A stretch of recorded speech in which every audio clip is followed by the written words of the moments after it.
We are excited to continue our San Francisco Bay Area adventures and spend some time exploring the San Francisco Peninsula.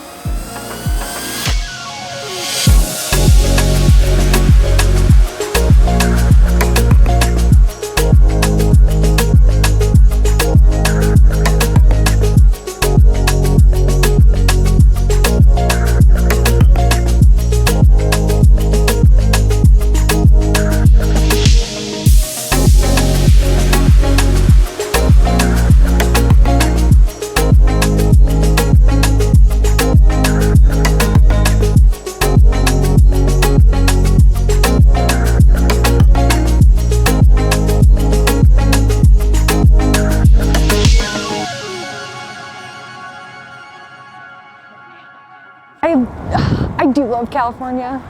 I love it. Nothing beats a scenic drive down California's Pacific Coast Highway. This legendary route is referred to as one of the most scenic drives in the United States, and it's easy to see why. Located less than an hour south of San Francisco, this stretch of coastline is often treated like a day trip. Some visitors come just for the Ritz-Carlton alone. But we're here to find out what else this underrated hidden gem has to offer. Because with rugged, wide-open beaches, dramatic viewpoints, charming small towns, and quirky roadside stops, this place deserves way more credit. I also want to thank the San Francisco International Airport and San Francisco Peninsula Tourism for bringing us here and sponsoring this video. We have a fun itinerary ahead. To dodge the inevitable Friday afternoon traffic, we took BART from the city back to the airport and rented a car from there. This was definitely the way to go, because before long, we were officially California cruising. First, we stopped at the Devil's Slide Trail. Don't let the name fool you. This scenic trail is more heavenly than hellish, though it does come with a few heart-pounding cliffside views if you're not a fan of heights. It's a paved path along a former stretch of Highway 1, and you have to come here for the edge-of-the-world views. There's also great hiking, biking, dog walking, or it's good for just soaking in some seriously dramatic coastal scenery. A little further, we explored Montara State Beach, and between this area and Devil's Slide, it honestly felt like we'd stumbled into a secret slice of California's coastline. Everyone flocks to Big Sur for the jaw-dropping coastal views, but they're only 20 minutes from San Francisco. Next, we made our way to Half Moon Bay, a charming coastal town with that quintessential California feel. The coastline here is dotted with broad, sandy beaches and tucked-away coves. And Half Moon Bay State Park itself is home to 4 beaches, each with their own vibe. Perfect for surfing, sunbathing, just taking in the views, or just standing there gazing out at waves like you're in a movie montage. We also visited Poplar Beach, which has ridiculously soft sand and scenic bluffs and seems to stretch on forever. This is also one of the only beaches in the area that allows horseback riding. This is definitely a spot I want to come back to. I am imagining myself exactly in this position in like July instead of February, but in February it is still really, really nice. There's 3 feet of snow at home right now. Yeah, so Hard to complain. I'll take a windbreaker on the beach any day over that. And for sunset, we found ourselves at Surfers Beach. This is a small, dreamy cove with gentle waves and that perfect golden hour glow. Of course, we couldn't talk about Half Moon Bay without mentioning Mavericks. This legendary surf spot is famous for its gigantic waves that can apparently reach up to 60 feet during winter swells. Not exactly a beginner's playground, but if you're into big wave surfing or just want to witness the sheer power of the ocean, it's a must-see.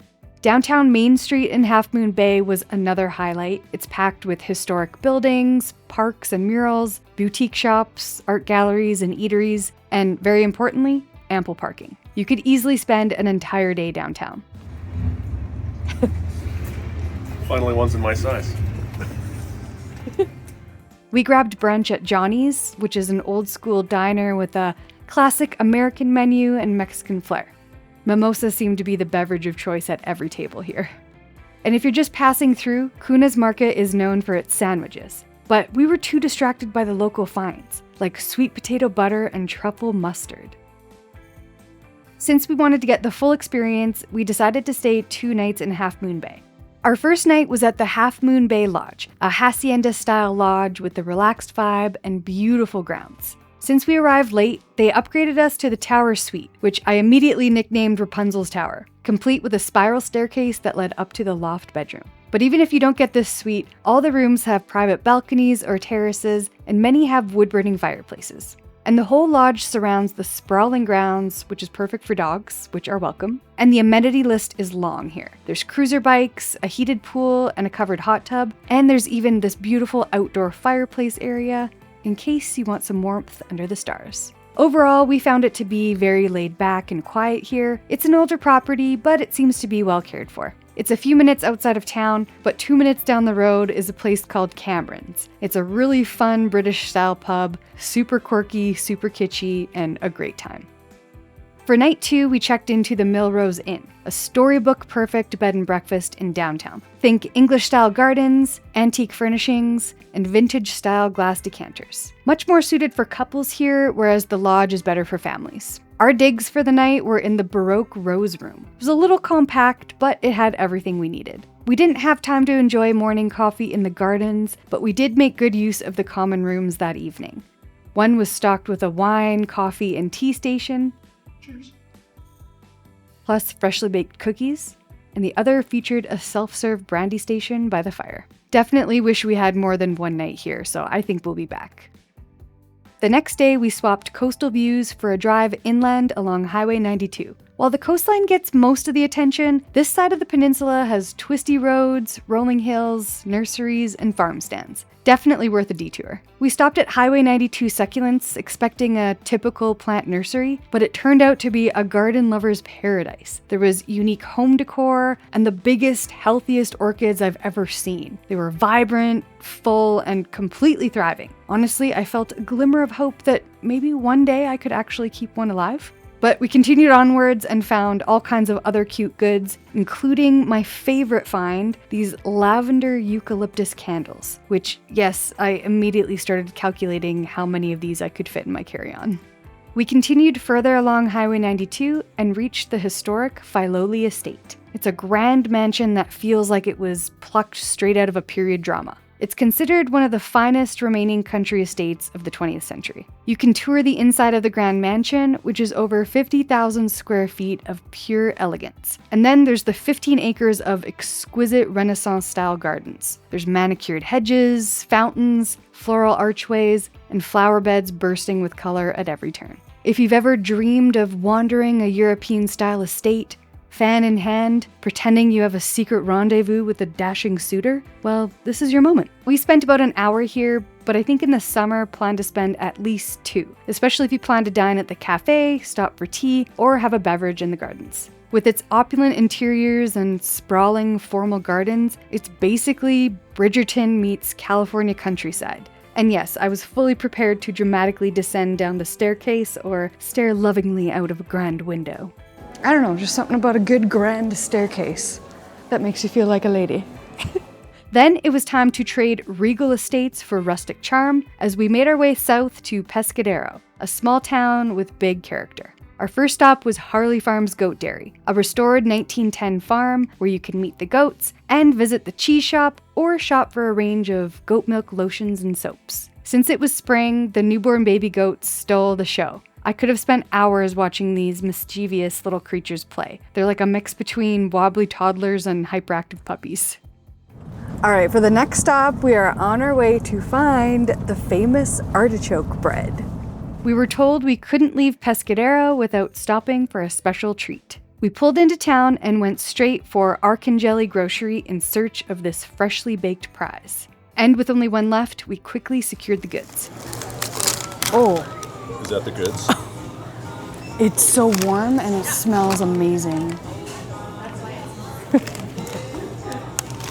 Hell yeah. Let's do it. Let's do it.